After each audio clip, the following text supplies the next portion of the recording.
Hey, Mommy, who's the lady behind Daddy? At the sleepy words of my daughter, I froze. Who is behind him?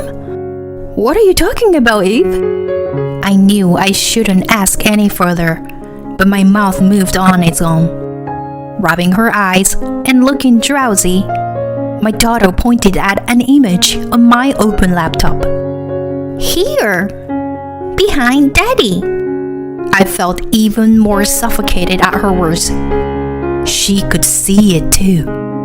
Taking my eyes off my daughter, I glanced at the screen and saw my husband's face, looking more pale than me. He had been boasting about how having an affair made a man more manly, but now he looked pathetic.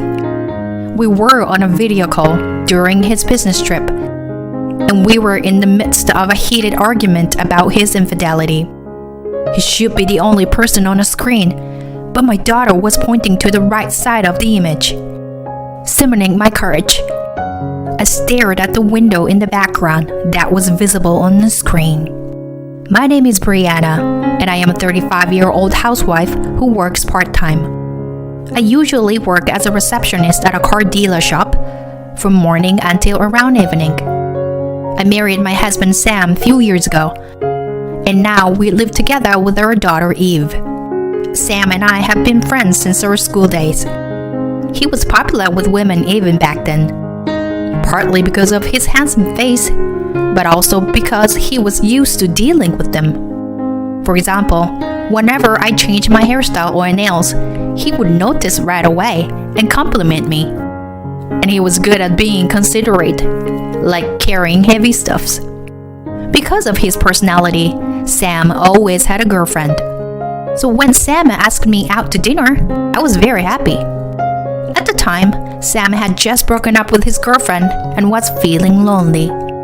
That led to us going out together many times and eventually becoming an official couple. At the time, I was proud to be dating Sam, and for a while, I was very happy. One day, I was waiting to meet Sam for our date. He usually arrived early, but that day, he hadn't shown up even after the meeting time had passed. I contacted him to let him know that I had arrived at the meeting place and waited for a while, but he didn't respond. I wondered if he might be feeling unwell, so I headed to the apartment where he lived alone. I pressed the intercom button at the entrance, but there was no answer. I thought maybe he had collapsed inside. Worried, I used the spare key to enter his apartment, but I couldn't find him in the living room or kitchen. I knocked on the bedroom door a few times, but there was no response. So I turned the knob and peeked inside. There was Sam sleeping on the bed, but he wasn't alone. There was another person next to him, with long brunette hair peeking out from under the blanket. The sight is something I still can't forget. Sam, what is going on?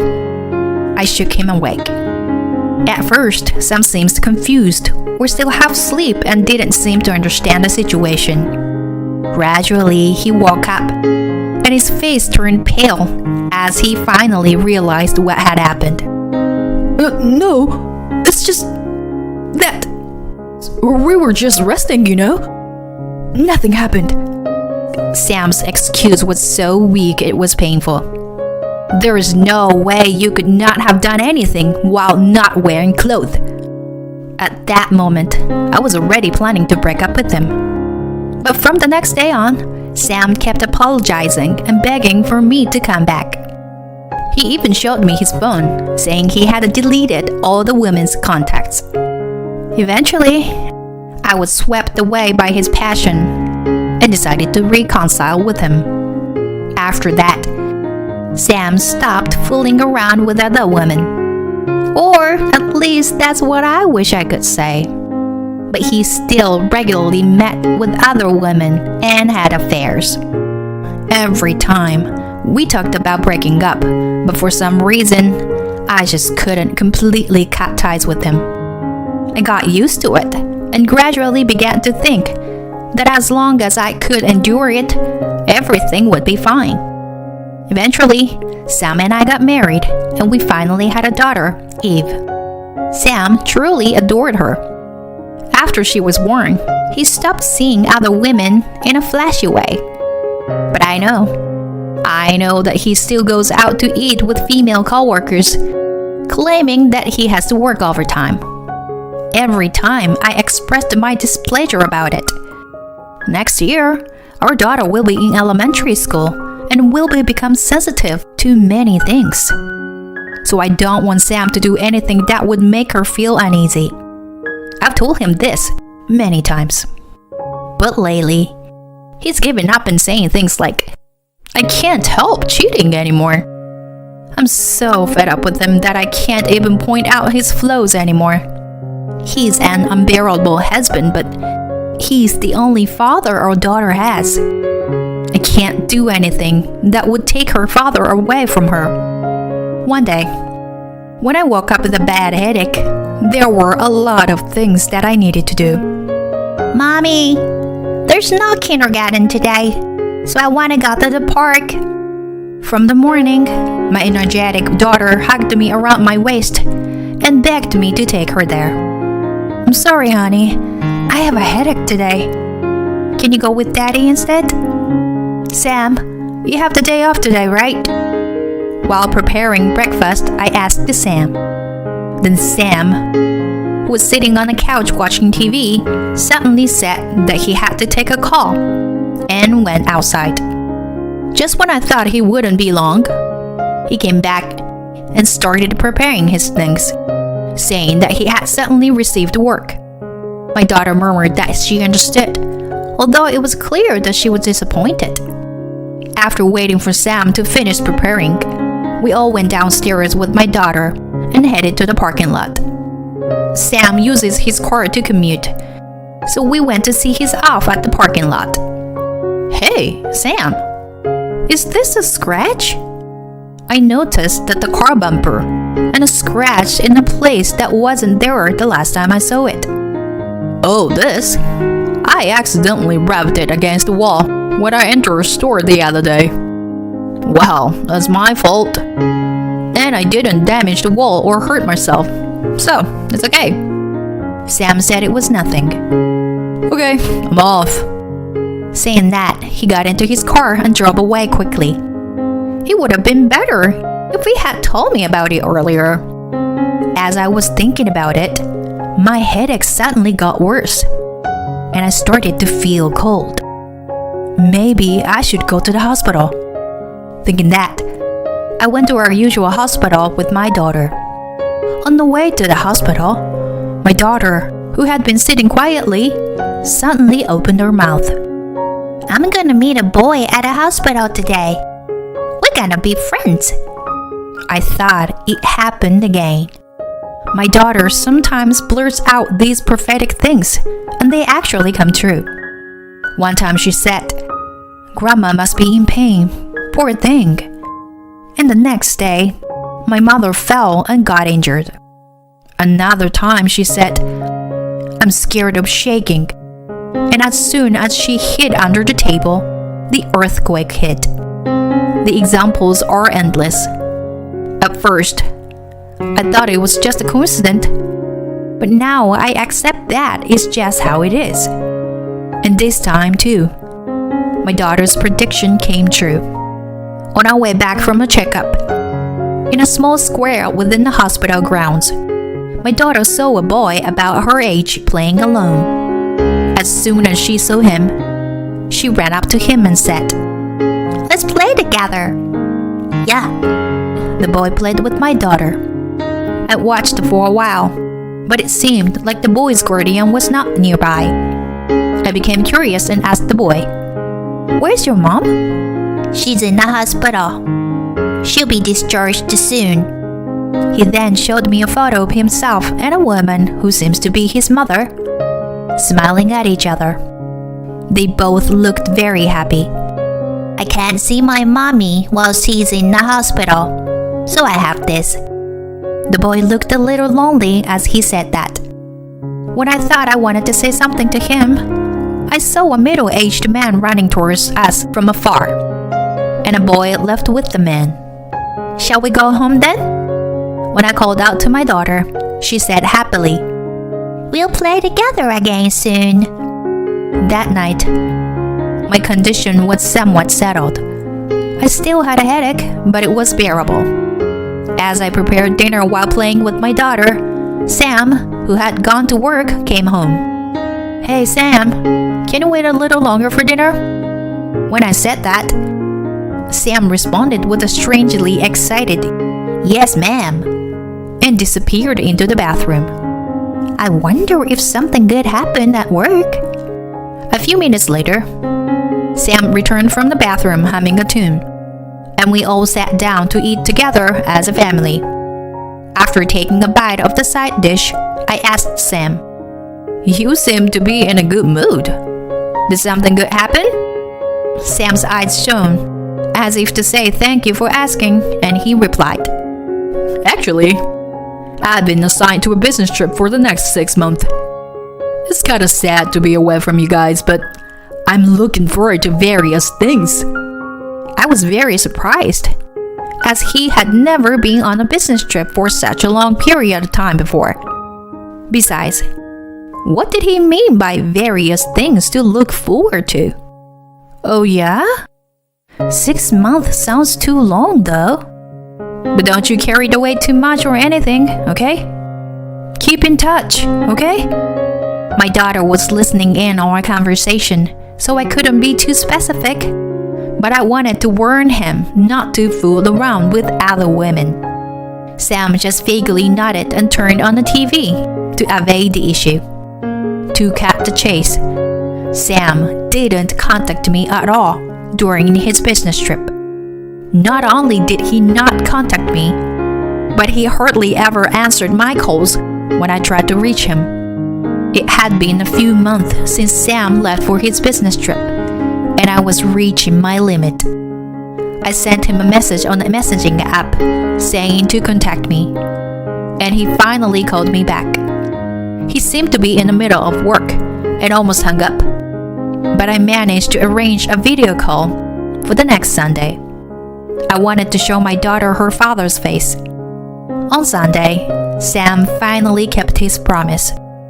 My daughter was happy to see her father for the first time in a month, and she fell asleep satisfied after only a brief meeting.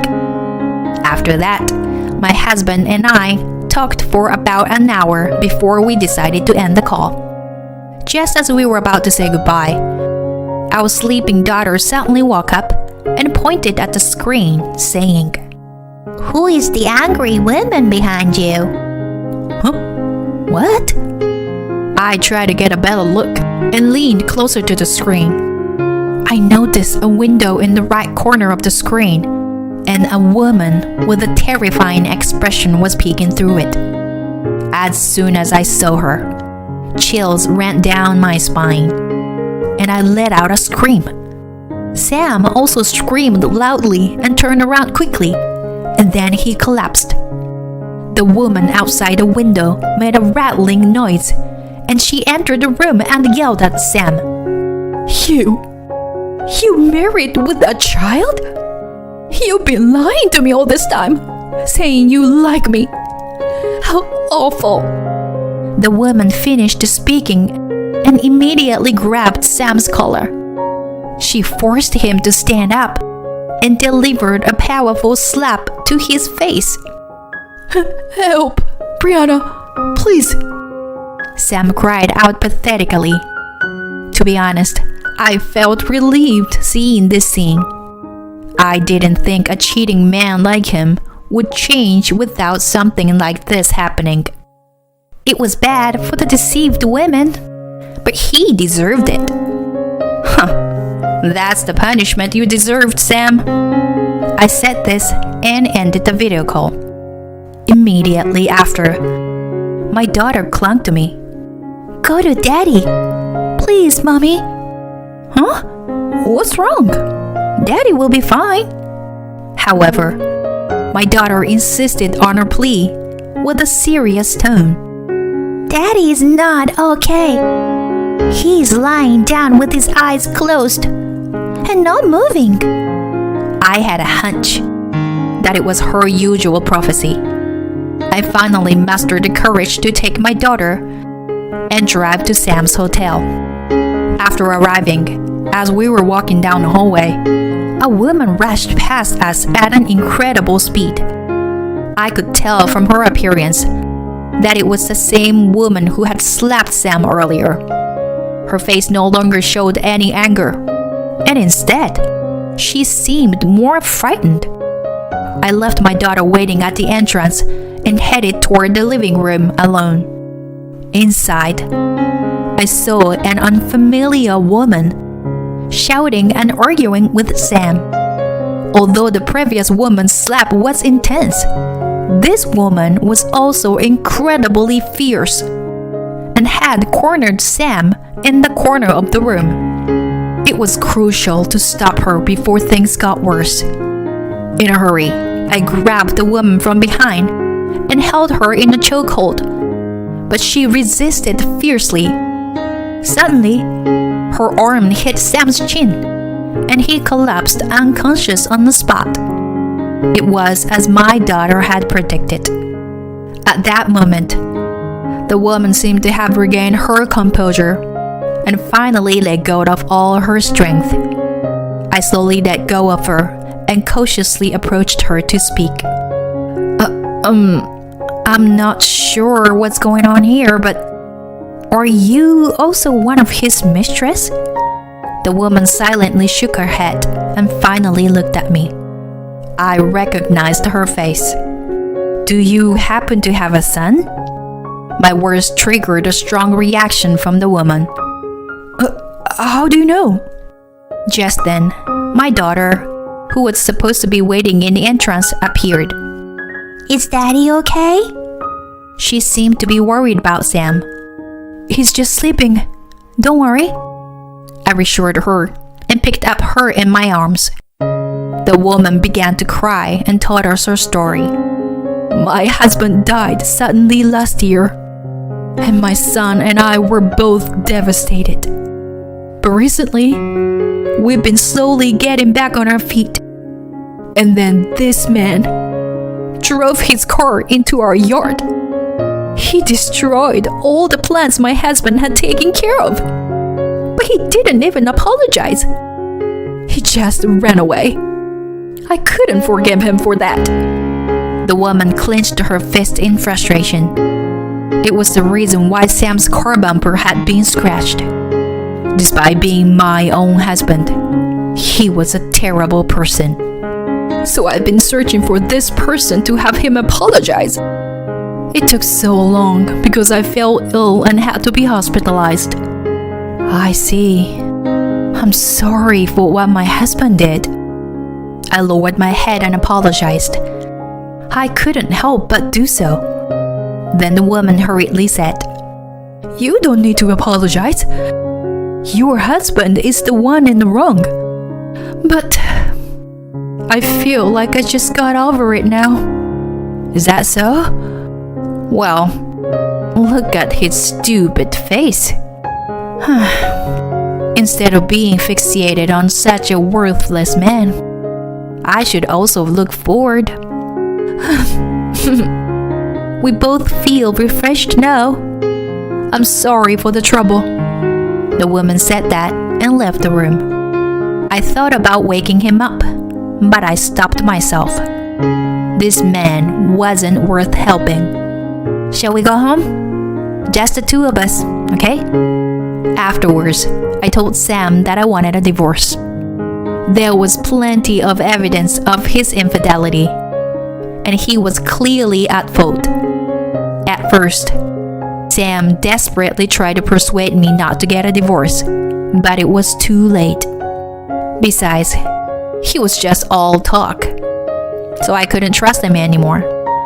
I hired a lawyer and sent a registered letter to Sam's workplace.